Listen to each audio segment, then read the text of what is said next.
Juste là, au bout du pont Jacques-Cartier à Montréal, des travaux d'excavation ont mis à jour, il n'y a pas si longtemps, le squelette d'un beluga datant d'environ 11 000 ans. C'est une indication d'un environnement passé bien différent de celui d'aujourd'hui. En fait, la région était recouverte d'une mer.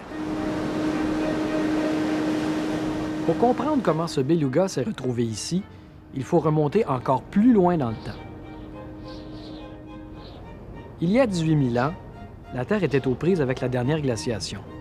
La plus grande partie du Canada était recouverte d'un gigantesque glacier d'au moins 1 km d'épaisseur. À lui seul, le poids de cet énorme glacier enfonça la surface de la Terre.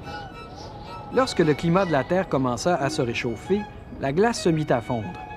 Une partie de l'eau du glacier coula vers l'océan Atlantique et l'eau de l'océan inonda l'intérieur des terres, ce qui donna naissance, entre autres, à une vaste étendue d'eau salée, la mer de Champlain.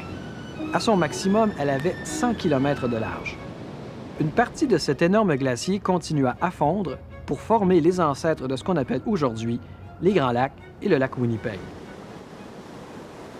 La mer de Champlain, reliée à l'océan Atlantique, était donc accessible aux belugas et à une large biodiversité adaptée à un environnement marin plus frais.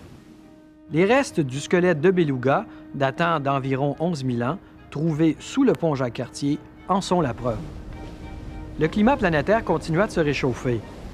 La mer de Champlain céda la place à ce qui est maintenant la terre ferme sur laquelle les villes de Montréal, Ottawa et Québec sont aujourd'hui bâties.